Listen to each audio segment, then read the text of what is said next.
Hello, my name is Mars, and welcome back to Shadows over Loathing. We are going to check out the water cooler at this newspaper where a lot of people have just been fired.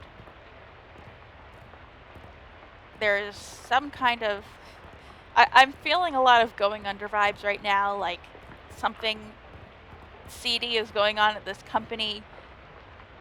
The boss is on a power trip, and there's some kind of magical artifact that is at the center of it all. It's very going under. Anyway, we need to move this water cooler to progress the quest, I believe.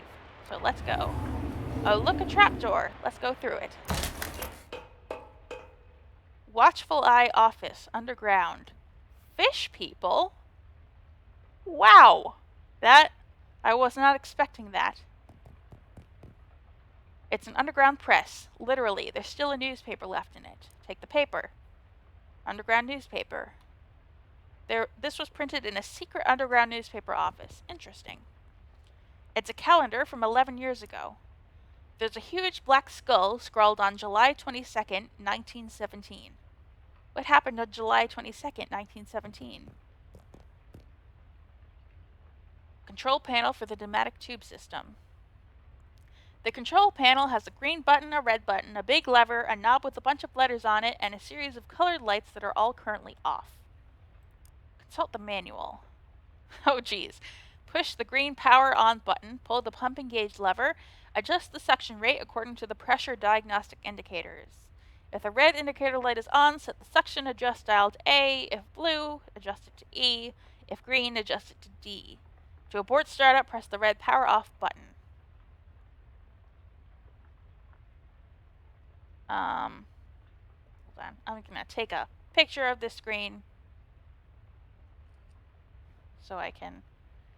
I mean, I guess I don't really have to because I can scroll, but...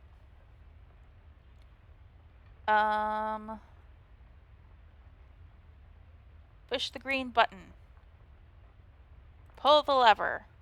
Yellow. What?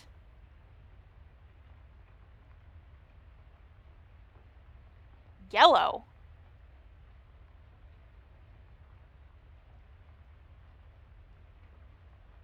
There is no yellow. Stop. Okay. What's with these fish people? Something around here seems pretty fishy, and it's these two moist fellas standing between you and that abandoned hat over there. Investigate. Not wanting to get any closer to them, you choose to interpret investigate as squint at them from a short distance away, which is probably for the best, as it might be bad for your mental state to see them in too much detail. These humanoid creatures are between 5 and 6 feet tall, hard to judge because of their hunched over posture, and covered with scales that glisten slickly in the dim light, though you can't tell if this is a natural luster or due to being covered with oily sewer filth. More notable, of course, is the fact that they have huge fish heads. Sorry if I buried the lead there, but you know, saving the dramatic part for last and all. Their huge, bulging round eyes glare at you from out of the darkness, faintly luminous like radium watch dials, and they hiss and glurble at you between rows of pointed shark-like teeth. Gill slits on the sides of their heads open and close like thin, wet mouths gasping for air, or whispering terrible secrets, whichever seems more likely to you. Gross. All that beautiful prose and all you can react to with it is gross. It appears they're very displeased to see you, but are smart enough to hold off on attacking until they've judged how much of a threat you are. Not yet. I think... Alright. So, we want to know what happened. When was it? Oh. It's more of a manifesto specifically calling out the government's suppression of the local newspaper and the importance of a free press. There's also an amusing but puzzling cartoon about a dog arresting a mouse for throwing a brick at a cat's head, which the cat didn't seem to mind. Alright, that doesn't help us, but I think it was 1917. Look through them. I don't know what 1908 has to do with anything, but this is what we wanted to look for. The top story from that date is the Ocean City comptroller's passing of an overly complicated sidewalk right-of-way policy that outlawed street-side newspaper vending machines and limited the maximum allowed width of newsstands to 4 feet. The story continues to say that watchful eye management raised concerns about loss of revenue, and the comptroller made a vague promise to divert city funds to make up for any future shortfall. Looks like it worked out great for everybody. Okay. Alright, there was another one to look at. Oh! This is, Lydia. Tragic accident certain to have no consequences. Tragedy occurred yesterday evening when Hiram O'Crellins, owner of the first mass-produced commercial automobile registered in the state, accidentally struck and killed the state's first hitchhiker, i.e., a person standing on the side of the road attempting to solicit transportation from passing motorists. Fortunately for Mr. Collins, the notion that vengeful spirits of the dead might haunt the places of their demise is murderous, phantasmagoric rage that has been rejected by modern science as rather unlikely, wouldn't you say? Unlikely, sure. Well, we have seen evidence to the contrary. I guess, hold on. Is it going to tell me when I have enough XP to buy something?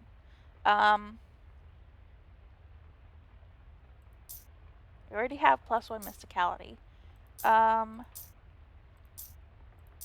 We currently have...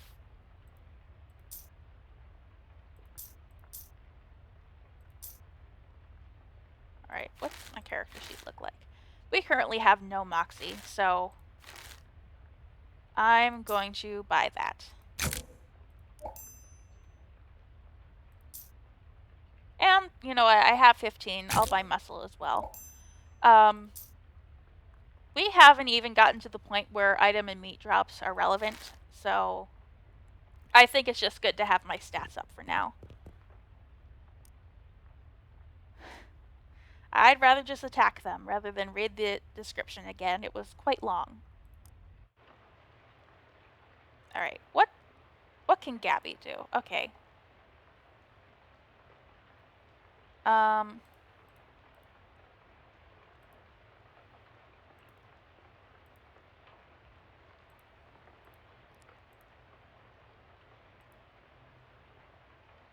I think I will...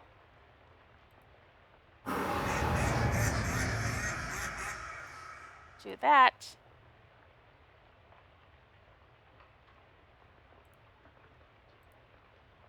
Attack this guy. Ooh, and I can just kill him. Nice.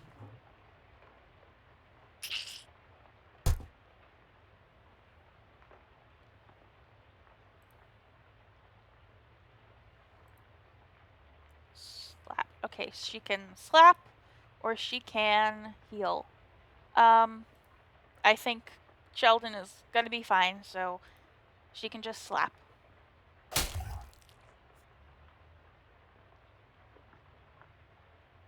Alright, healed himself. Oh, we only get 1 AP back per turn. Okay. That makes sense, actually.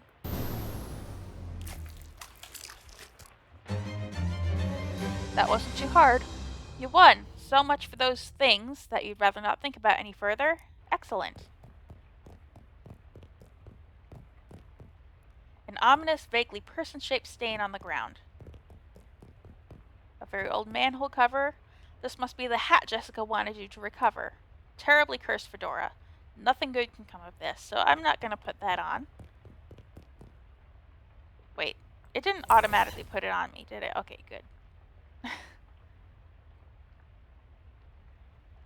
It doesn't look cursed, but has a palpable aura of menace around it. That might be that unremovable hard hat. I don't know. But let's go back to Jessica.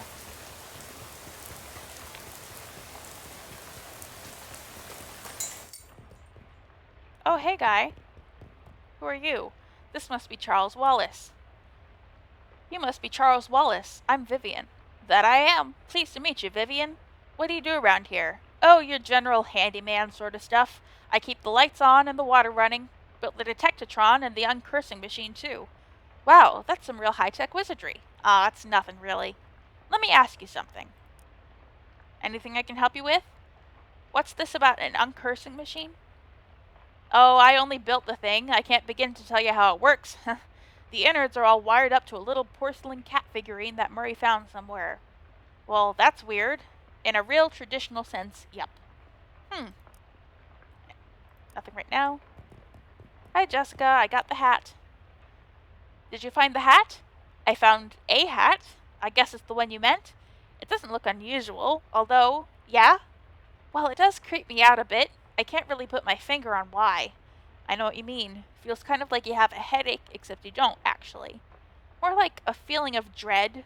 Like something terrible is about to happen, but I don't know what it is yet. Well, that is definitely not related to the fact that I need you to take that hat and go sit in that machine over there. Why? That's our uncursing machine. Gotta get the curse off that hat, right? Oh, okay. Yeah, that makes sense. But, what? Can't we just put the hat in the machine? Why do I need to be involved?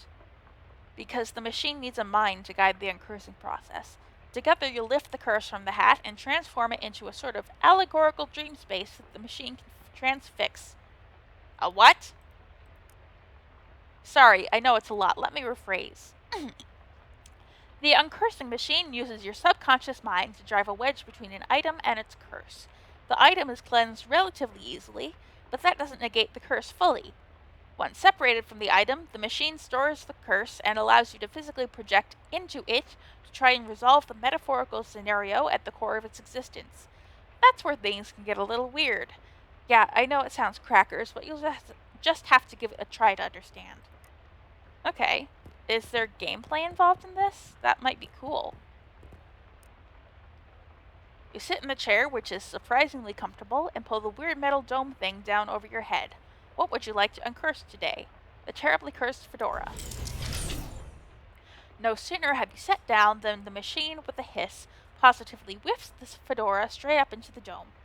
The hat rattles around in there angrily, like a snake in a cement mixer, and after a good loud minute, flops limp and wet into your lap. Whatever ominous energy once possessed the terribly cursed hat is gone. It is now simply a terrible hat. Uncursed Fedora. This hat is clean, both spiritually and longally. +1 Moxie. But the curse itself still lives, transfixed as a dreamlike construct within the machine. Now, how do I get rid of that curse? See, curses are like energy, Vivian. They can't be created or destroyed, only changed. Can't remember who said that. Isaac Newton? Newton Newman, yeah. That machine knows how to take a curse from one object and put it on itself. But as for how you change a curse, well, I don't know. That's some higher consciousness spiritualist stuff. Don't know much about that. I'm more a Newton Newman kind of guy. The Fedora's curse bounces you around the innards of this machine, daring you to come project your consciousness inside it. Sounds safe, I'll do that. Ooh. Yikes. Oh. Federal Reserve. I'm a lumberjack of some kind. I heard thy death call, creature. Rest now. I will find in thy murderer. What? A tree felled before its time, a ground stained with sin. Yes. Et in Arcadia ego. Even in Arcadia, there is death. Yes. Even in paradise, there is a killer. Thou know who I am and why I am here. I, Cutter, there has been a murder. What knowest thou of murder? That I did not do the murder, and that is all. What mo have thee for me? What is the aesthetic of this? This is... I don't know what I'm looking at. This is bizarre. Only this. I am one of 3 brothers. One of us always tellins the truth. One of us always lies, and the third of us does not speak in at all, but honks. If I find in thee a liar, there is no thing I can do to save in thee. Aoi, Cutter, thou art a servant of the wood. Blessed be her branches. Which tree has done the mortar today? I say I did not do the mortar. Okay. Big power in the wood today, Cutter. Aye, a tree has fallen in the forest, and it has made a sin. But not me a sinner, that I assure thee. Thou claim to be without sin? None of us is without sins, but mine do not run to murder. Then whose? Look for my brother. Lead me not astray. Thy brother speaketh of 3 brothers. This is fairy talk. No thing has honkin' in this land since Mother Duck laid the big egg. No honkin' since then? No, sire. Something rotten in the wood, Cutter. Aye, a murder, with perversions at its source. Speak to me of perversions. I have nothing to say, for I do not tarry with them. What do thou tellin me? I am troubled by the murder, but of it I know no thing. I warn thee, my forgiveness makes no room for liars.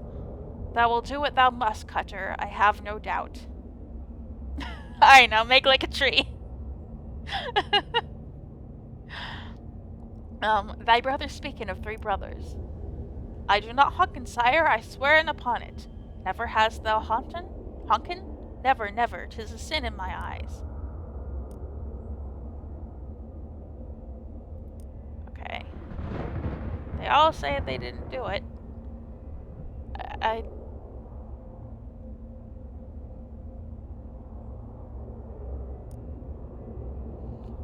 Thou lie about honkin. What say? Thy brothers honkin not. Thou wouldst lie to the Cutter of the wood? Thou wouldst do murder in the wood?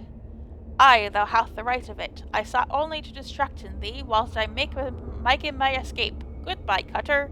Do not run from me, tree. Thou do not run? Nay, I growen.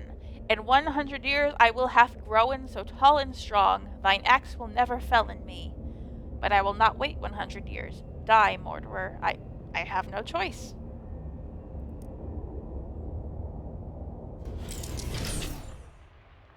What the hell? Big rot in the wood today, Cutter, and... Wait, what? No, that's not you. You don't talk like that. Dark thoughts of trees, axes, and bloody sap clings to your skin. You shake them off like dreadful cobwebs. You're not sure what just happened, but as you turn over the formerly terribly cursed Fedora in your hands, you feel confident that the curse which plagued the starchy little felt thing is finally gone for good. You put the hat back on. It nearly sparkles now. Now all you've got to reckon with is whether you're the kind of gal who goes around wearing a fedora. Gives me more HP. It'll do. Nice hat. What the hell was that? I don't know much about Old English, so I don't know how accurate the dialogue was, but it felt cool. And very serious. Like, there were very few jokes in that segment, besides the incredible now make like a tree with the implied and leaf. That was... Oh, I'm very intrigued by this. Wow. It worked, I guess. Great, what was it like? I had some kind of crazy dream. There was a woodcutter, that was me, I guess, and these talking trees, and one of them had sinned. You know what, never mind. Some kind of crazy dream is plenty for me. Okay, good. Okay, what do I do now? Do I go to bed? I wonder where this door leads. You open the door and there's just a brick wall behind it. I walked away. Whoops. I guess I go to sleep now. A shelf for knickknacks and tchotchkes. There's an old rag doll on the top shelf. Must have been left by the previous tenant. Lots of empty space in here. You should try to acquire a bunch of random crap to clutter it up with. A television set. You've heard of these. Unfortunately, no shows have been invented yet. A simple writing desk with no chair, or pens or paper or anything. Finally, time to get unpacked and get some sleep. What the heck? Everything you own has been reduced to ash. Everything? Everything except, bizarrely, the stamp from Murray's letter. The stamp from the letter Murray wrote you was the only survivor of your luggage inferno. It's got a picture of a cute dog on it. Weirdly, it isn't even charred. Wow. Okay. You are very ready for this day to be over. Go to sleep. Okay.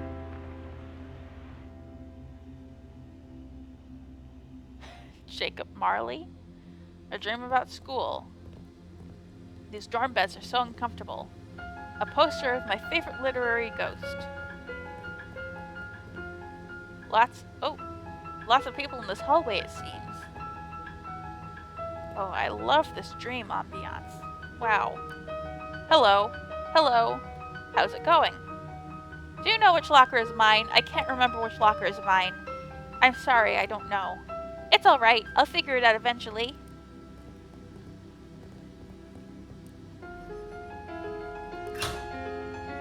You open the first locker to reveal a thriving colony of ants. The second locker is full of peanut butter. The third locker contains a tiny shrine to Babe Ruth. The fourth locker is empty. The fifth locker is filled with cookbooks, but they're all in French. The sixth locker opens into the vast, uncaring emptiness of space. You slam it shut quickly so as not to suffocate.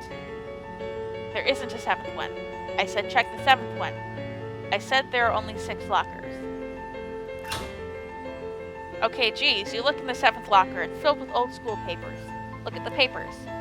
They've all got your name on them. They're your papers. How I Spent My Summer by Vivian Saunders, age 6.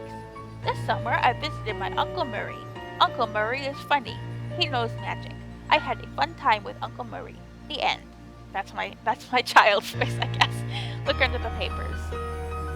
Underneath the pile of school papers you find overdue library book. You checked this book out 13 years ago and have spent the last 12 years and 50 weeks feeling slightly guilty about not returning it.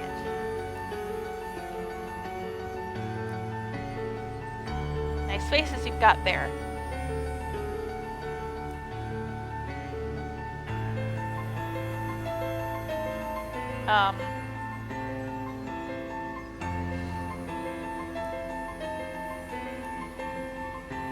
The hallway is less crowded now. Okay, I just guessed. Our governor, Branworth Garunculus III. This lady looks friendly. Hello there, you must be. She flips through the book on her desk. Ah, here we are. Saunders. Vivian Saunders. Yes, I'm Vivian Saunders. I'm your academic advisor. It's time for you to choose your class, but I dropped out. In real life, certainly. You must, however, choose a class. Okay. Now then, it looks like there are 3 classes for you to choose from. There's Advanced Kicking and Throwing. This class is for pig skinners. Then we have Overview of Curd Conjuring. This is a class for cheese wizards. And finally, Weird Time Signatures 504. This course is for jazz agents. Alright, these are the character classes. So, when I first played West of Loathing, I was a magician. I don't remember what they're called. I remember that I did magic, which would be cheese wizards. And I watched a Let's Play recently that did ranged attacks, which is the 3rd one. So I want to try a melee build with this character. So I think that's Pig Skinner. I'm interested in being a pig skinner. As accomplished athletes, pig skinners use their muscle to solve problems. In combat, they prefer the direct application of physical force, punctuated by giving the occasional noogie. That sounds great. Okay, you're a pig skinner. Go team! Now then, there's just the minor matter of your minor. It looks like you've already completed it, but it doesn't say what you studied. Cryptobotany, applied insectology, and the psychology of rocks. I don't know. How about applied insectology? Ah, an insectologist. So you're an expert on the bugs and the birds and the bees and such. Let's just look at what the options are. You're an expert in all manner of plant-based arcana. So you know about rocks and gems and their hopes and dreams. I do know a lot about that. I've watched Steven Universe. But I think insectology sounds fun. Insectologists. You have intimate knowledge of all the different slimy stuff that comes from the inside of bugs. Gather crafting ingredients from insects. Well, with that, I believe we're done. Feel free to wake up and go about your day. How would I go about doing that? She smiles and points at the door at the right side of the screen. I mean the right side of the dream. Just through that door. Thank you. Okay. The nice lady at the desk says that this doorway leads back to your waking life. Okay. It's not safe to look at my character sheet, apparently, even though it has that nice, shiny, new marker on it. You awake feeling surprisingly refreshed. Yesterday's adventure is leaving you none the worse for wear. Your effects reset each day. Okay, so that's kind of like the first game. Ooh. Wow, okay. So...